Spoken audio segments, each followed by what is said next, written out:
Hey, what's up everybody? Sage Popham here, founder of the School of Evolutionary Herbalism, and today I'm going to be talking about a remedy that has really grown on me over the last number of years, primarily because we've been growing it in our garden, and this plant is just stunning. So today I'm going to be teaching you a little bit about Elecampane, and this plant, its Latin name is Inula helenium, and that species, or that genus name, Inula, is actually indicative of one of the constituents found in this plant called inulin, now relatively, I guess, famous prebiotic sugar that's used to feed the gut flora.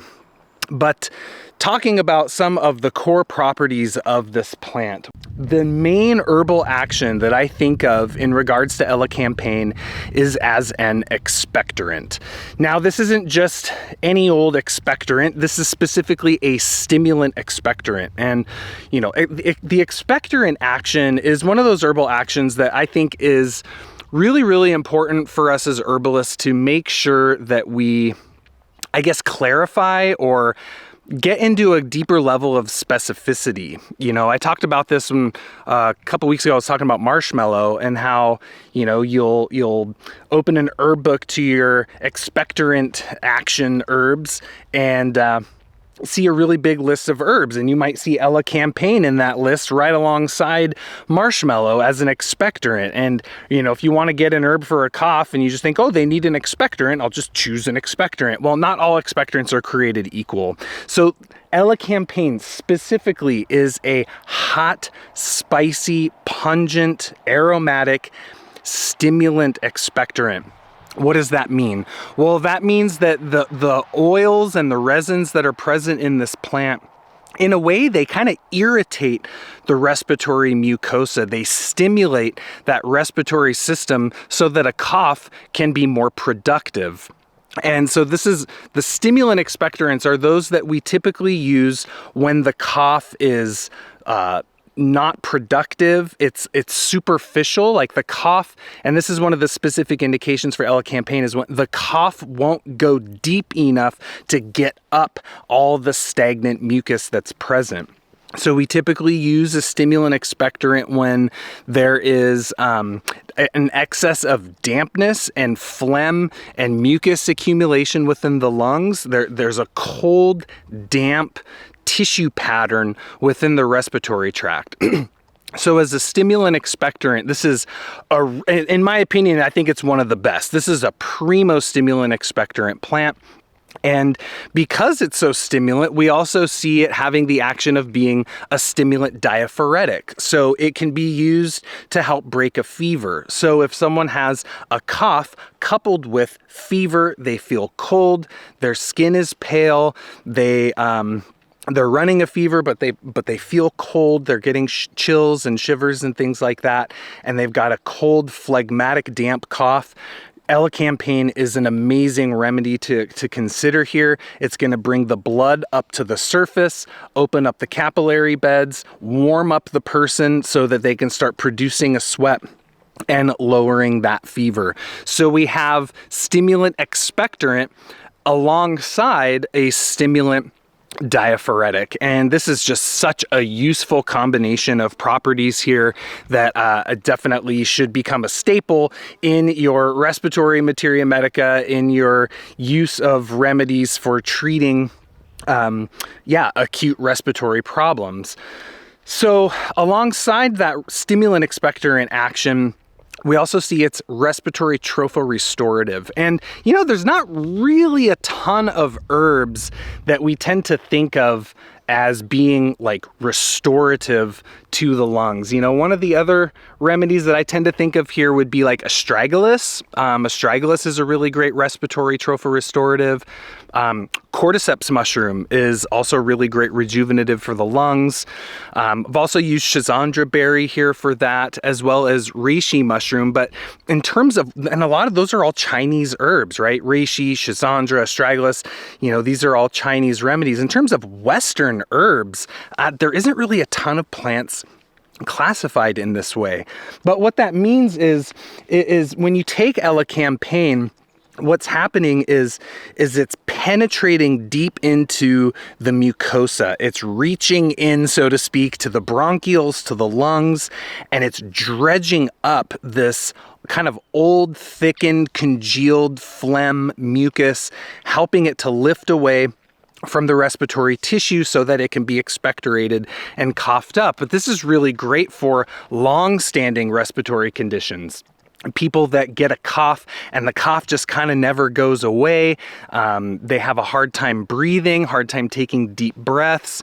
One of the main indications that Matthew Wood discusses is that this herb is really great for folks that get long-standing respiratory conditions that ultimately lead to asthma. And this is where that acrid flavor comes in handy, where there can be tension in the bronchioles, that there's a difficulty breathing and everything feels kind of tight and constricted. There can be pains in the chest, and again, just that difficult in coughing up phlegm and mucus.